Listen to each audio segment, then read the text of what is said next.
Hey guys, my name is John, and at Streams Ministries, we are often being asked what different elements might mean in a dream. And one of them that comes up often is water.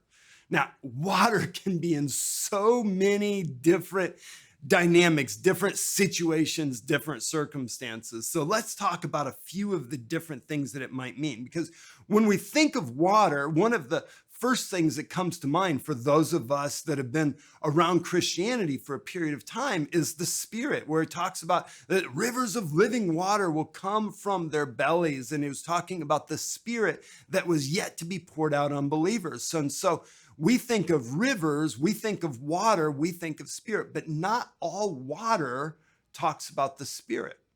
Here's some of the dynamics. What are you looking for to understand what it might mean in this particular dream? Well, one of them is the key of that verse that I just shared in John chapter 7. It says that rivers of living water will flow through them. Now, living water was a specific Hebrew term that meant that the water had a natural source. It wasn't contained.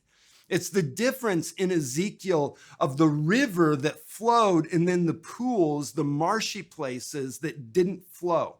When it's flowing, it'll often talk about the Spirit of God, but things that are contained, like marshes, like ponds, like swimming pools, that's a very common one, are usually talking about spiritual communities, not about the Spirit of God.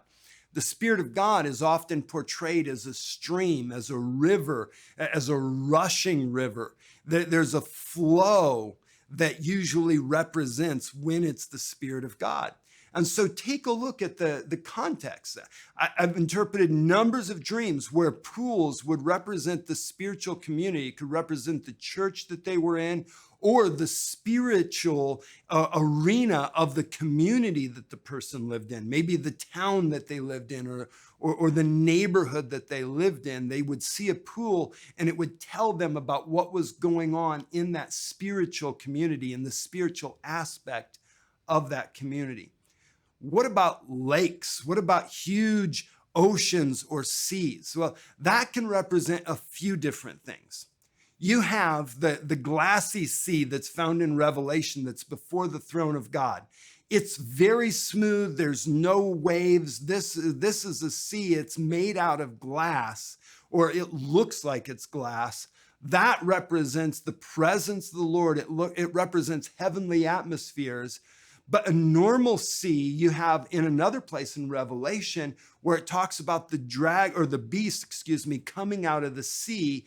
And as the sea was clearly defined as the sea of humanity. It's talking about the nations. So seas can talk about the spiritual community of a nation or of nations.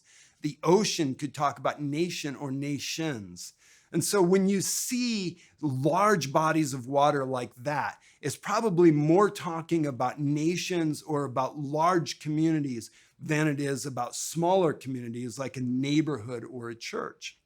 But it's probably not the Spirit. There's not a place where the Spirit of God is represented as an ocean. He's represented as a river, as moving, as living. And so when you see water, pay attention to the water. Now, if you see a cup of water, that's a whole different dynamic. If you're drinking the water, that's a very different dynamic. What happens when you drink the water? Is it talking about serving people because of their relationship with the Lord? Coming out of Matthew chapter 10, where Jesus says you serve a cup of water to the prophet or to the righteous man because of who they are in God, because of their relationship, that it ensures a reward that comes to you, that the reward that they deserve, you get to step into. It could be talking about that if it's the right dynamic.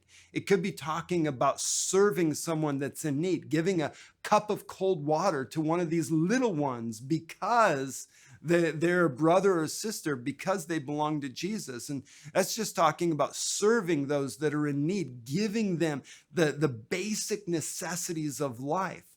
And so it could be talking about service, and it could be talking about giving somebody something of the Spirit.